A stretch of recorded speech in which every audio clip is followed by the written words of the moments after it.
Hello everyone, welcome back to Dayal board. तो कैसे आप लोग? आई होप आप सारे अच्छे होंगे और पढ़ाई कर रहे होंगे। तो आज के इस चैप्टर में हम लोग कंप्लीट करने वाले हैं लाइट। इस टॉपिक में हम लोग कवर करेंगे इंपॉर्टेंट पॉइंट रिफ्लेक्शन और रिफ्रैक्शन से रिलेटेड। तो अगर आप क्लास 10th की बोर्ड की तैयारी कर रहे हो तो उस एग्ज़ाम पॉइंट ऑफ व्यू से वीडियो काफ़ी इंपॉर्टेंट है।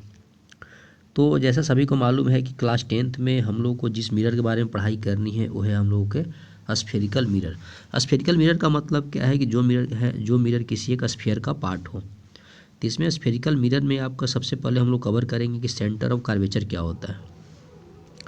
तो centre of sphere of which the spherical mirror is a part of, यानी कहने का मतलब क्या है कि स्फेरिकल मिरर जिस स्फीयर का पार्ट हो तो उसका जो सेंटर होगा that is called centre of curvature.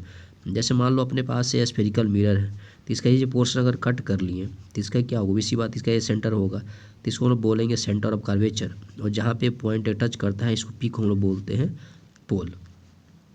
इस केस में क्या है कि अगर स्फेरिकल मिरर का आउटर पोर्शन अगर पॉलिश्ड हो तो होता है कॉनकेव होता है, और इनर पोर्शन अगर पॉलिश्ड हो इसको बोलते हैं कॉन्वेक्स मिरर। इसके बाद जो नेक्स्ट है पोल। तो पोल क्या है? It is the mid point of the aperture of the spherical mirror या मिरर सेंटर। यानी कहने का मतलब क्या है, अगर कोई मिरर है तो उसका जो मिड पॉइंट है उसी को हम लोग क्या बोलते हैं, पोल। जैसे मान लो अपने पास ये स्फेरिकल मिरर है तो इसका जो मिड पॉइंट होगा इसी को हम लोग क्या बोलते हैं, पोल। और जो लाइन सेंटर ऑफ कर्वेचर और पोल से पास करता है उसको बोलते हैं प्रिंसिपल एक्सिस। जैसे इस वाले केस में क्या होगा, ये आपका जो लाइन पास कर रहा है, पोल से पास कर रहा है और सेंटर ऑफ कर्वेचर से पास कर रहा है तो इसको हम लोग बोलते हैं प्रिंसिपल एक्सिस। नेक्स्ट पॉइंट अगर हम लोग कवर करते हैं कि फोकस क्या है, इसका आप लोग शॉर्ट नोट्स भी बना सकते हो। फोकस क्या है, वेयर पैरेलल रेज यानी parallel to the principal axis meet और appear to meet after the reflection. यानी कहने का मतलब क्या है कि अगर लाइट रे अगर प्रिंसिपल एक्सिस के अगर पैरेलल अगर मान लो फॉल कर रहा है तो रिफ्लेक्शन के बाद जिस पॉइंट पे मिलता है उसी को हम लोग बोलते हैं फोकस। इसको हम लोग कैपिटल एफ से रिप्रेजेंट करते हैं। तो सिंपल बात है कि प्रिंसिपल एक्सिस के पैरेलल अगर लाइन अगर मिरर पे फॉल कर रहा है तो रिफ्लेक्शन के बाद जिस पॉइंट पे मीट करता है उसको बोलते हैं फोकस। इसके बाद हम लोग को समझना है principal axis, the imaginary line that runs through the pole and the centre of curvature of the spherical mirror. इसका मतलब ये है कि जो लाइन पोल और सेंटर ऑफ कर्वेचर से पास करता है उसी को हम लोग क्या बोलते हैं, प्रिंसिपल एक्सिस। और distance of the focus from the pole is half of the radius of curvature. इसका मतलब क्या है कि पोल और फोकस का जो डिस्टेंस है वो रेडियस ऑफ कर्वेचर से क्या होता है, आधा होता है। यहाँ पे एक बात और ध्यान देने वाली बात है, जैसा कि पता है आपका ये कॉनकेव मिरर है, क्यों, इसका आउटर पोर्शन पॉलिश्ड है।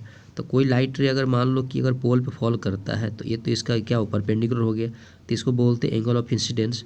और लॉज ऑफ रिफ्लेक्शन क्या करता है कि जितना एंगल ऑफ इंसिडेंस होगा उतना ही क्या होगा, एंगल ऑफ रिफ्लेक्शन होगा। इस केस में आपका यही होगा, आपका आई इक्वल टू आर हो जाएगा। एक कॉनकेव मिरर के लिए है, एक आपका किसके लिए है, कॉन्वेक्स मिरर के लिए। ये आपको पता है कि कॉनकेव मिरर है, कॉन्वेक्स मिरर है, आपका यहाँ से पास करता है सेंटर ऑफ कर्वेचर से और पोल से, तो उसको बोलते हैं प्रिंसिपल एक्सिस। अब कुछ जो पॉइंट वगैरह है जो अब समझने वाली है। फर्स्ट है the image form by a convex mirror is erect. ध्यान दीजिएगा कि अगर कॉन्वेक्स मिरर है तो इसके द्वारा जो इमेज का जो फॉर्मेशन होगा इरेक्ट एंड डिमिनिश्ड। डिमिनिश्ड का मतलब क्या होता है, छोटा। It is form behind the mirror. और इस केस में क्या है, अगर कॉन्वेक्स मिरर है तो इमेज का जो फॉर्मेशन होगा मिरर के पीछे होगा, डिमिनिश्ड होगा और इरेक्ट होगा। Point number second, the image form by concave mirror can be erect as well as inverted. इसका मतलब क्या है, कॉनकेव मिरर के द्वारा जो इमेज का जो फॉर्मेशन होता है सीधा भी हो सकता है, उल्टा भी हो सकता है, diminished as well as magnified. Diminished का मतलब छोटा भी हो सकता है और बड़ा भी हो सकता है। Behind the mirror as well as the in front of the mirror. इसका मतलब क्या है, मिरर के पीछे भी हो सकता है और मिरर के आगे भी हो सकता है, depending on the distance of the object from the mirror. ये डिपेंड करता है कि उस ऑब्जेक्ट का मिरर से कितना डिस्टेंस है। The image that can be obtain on A screen is called real image. देखो रियल इमेज का मतलब क्या है, जिसको हम लोग स्क्रीन पर एक्चुअली में ऑब्टेन कर सके उसको बोलते हैं रियल इमेज, और the image that cannot be obtain on A screen is called virtual image, और जिसको हम लोग स्क्रीन पर ऑब्टेन नहीं कर सकते उसको हम लोग बोलते हैं वर्चुअल इमेज। नेक्स्ट है the image form by a convex mirror is always virtual. कहता है कॉन्वेक्स मिरर के द्वारा जो इमेज का जो फॉर्मेशन होता है हमेशा क्या होता है, वर्चुअल। और the image form by a concave mirror can be real as well as virtual. और कॉन्केव मिरर के द्वारा जो इमेज का जो फॉर्मेशन होता है वो रियल भी होता है और साथ में क्या होता है, वर्चुअल भी होता है।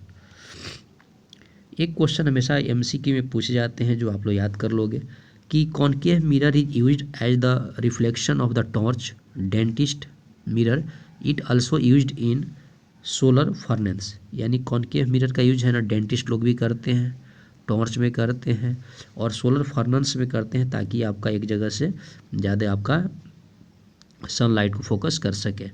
नेक्स्ट है concave convex mirror is used as a rear view mirror in vehicle.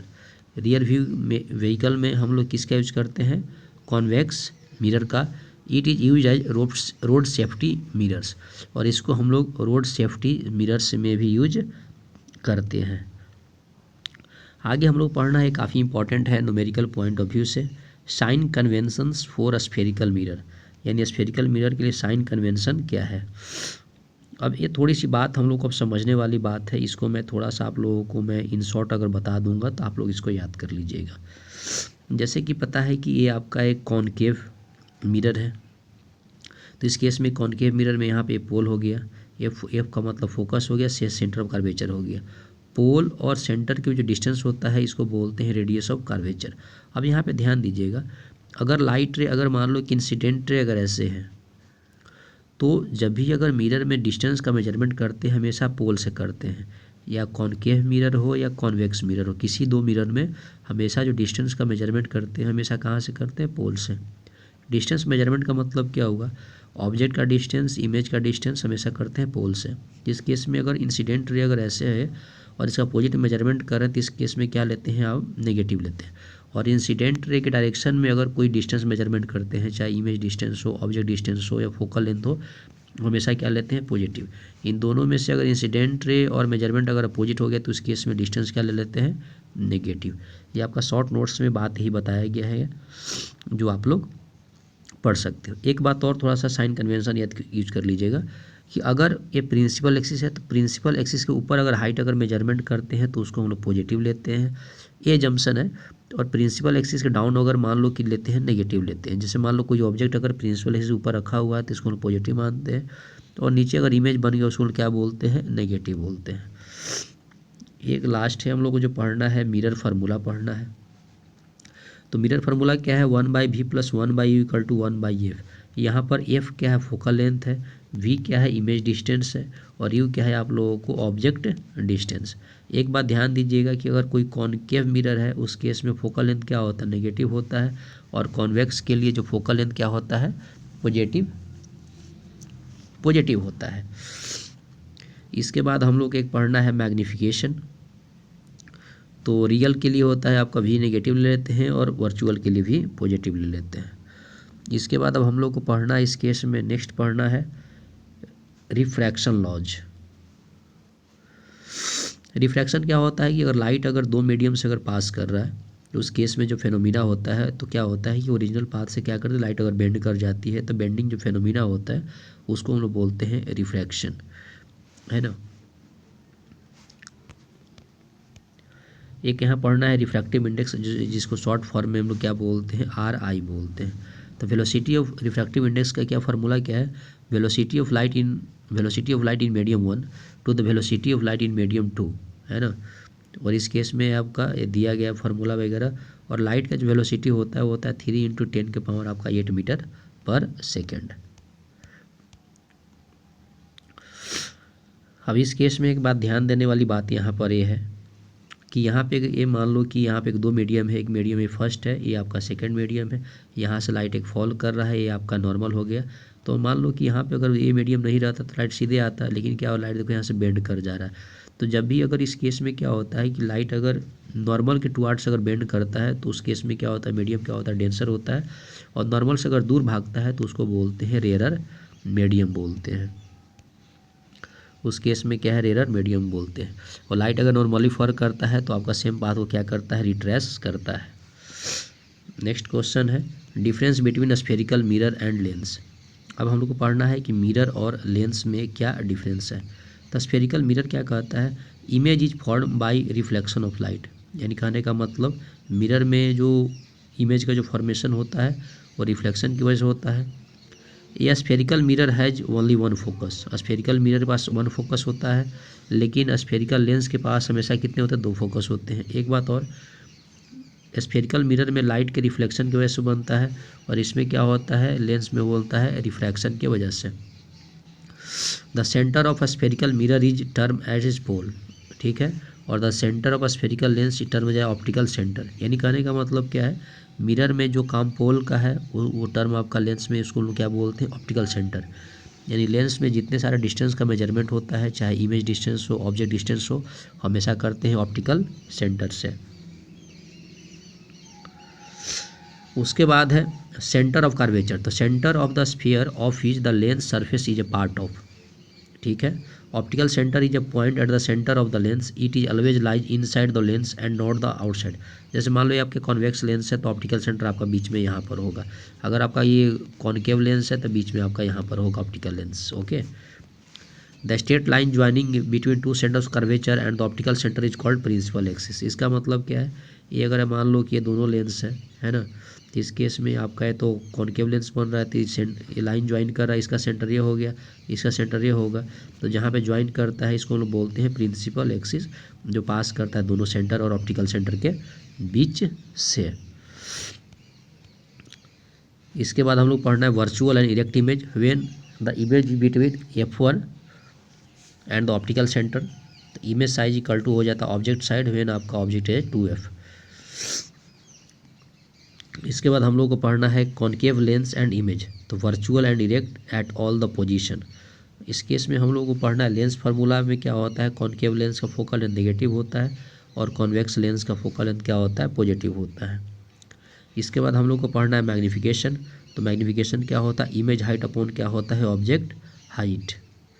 और इस केस में अगर लेंस फार्मूला अगर यूज करना है काफ़ी इंपॉर्टेंट है, ये है ना, ये हमेशा आप ध्यान दीजिएगा कि magnification equal to image height upon क्या होता है, ऑब्जेक्ट हाइट होता है।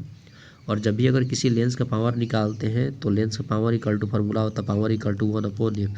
यहाँ पे ध्यान दीजिए कि लेंस का जो फोकल लेंथ f है इसको हमेशा रखते हैं हम लोग मीटर में रखते हैं, ठीक है। और कॉनकेव अगर मान लो कि लेंस रहेगा तो क्या होता है, नेगेटिव होता है। और कॉन्वेक्स के लिए क्या होता है, लेंस का पावर क्या होता है, पॉजिटिव होता है। एक बात ध्यान दीजिएगा कि जो लेंस का जो यूनिट होता है पावर का वो होता है डायोप्टर। ये आपका साइन कन्वेंशन दिया गया है, जो साइन कन्वेंशन आप लोगों को दिया गया था मिरर के लिए, वही साइन कन्वेंशन किसके लिए, आप लोगों को लेंस के लिए। वो सेम चीज़ है कि मान लो इंसिडेंट अगर ऐसे है और मेजरमेंट अगर इसका अपोजिट कर रहे हैं तो नेगेटिव ले लेंगे, चाहे इमेज डिस्टेंस हो, ऑब्जेक्ट डिस्टेंस हो, फोकल लेंथ हो, रेडियस हो। और इस इंसिडेंट रे के डायरेक्शन में अगर दोनों अगर मेजरमेंट करोगे तो उस केस में क्या होगा, डिस्टेंस कर लेंगे पॉजिटिव। इसको आप लोग पॉज करके थोड़ा सा नोट कर लोगे। लेंस फार्मूला क्या होता है, 1/v - 1/u = 1/f हो जाता है, ध्यान दीजिएगा। और कॉनकेव लेंस के लिए फोकल लेंथ क्या होता है, नेगेटिव होता है। और कॉन्वेक्स के लिए फोकल लेंथ क्या होता है, पॉजिटिव होता है। अब मैग्नीफिकेशन के लिए आपको वही फार्मूला हो जाएगा तुम लोगों को, image height upon object height. ये बात हम लोग पहले भी डिस्कस कर चुके हैं। तो दोस्तों इस वीडियो में हम लोगों ने कवर किए इंपॉर्टेंट कंसेप्ट रिफ्लेक्शन और रिफ्रैक्शन से रिलेटेड। आई होप आपको वीडियो पसंद आया होगा। तो पसंद आए तो लाइक और सब्सक्राइब और शेयर करें ताकि मुझे मोटिवेशन मिले और आप लोगों के लिए मैं ऐसी वीडियो बनाता रहूं। तो पढ़ाई करते रहें। All the very best. Thank you.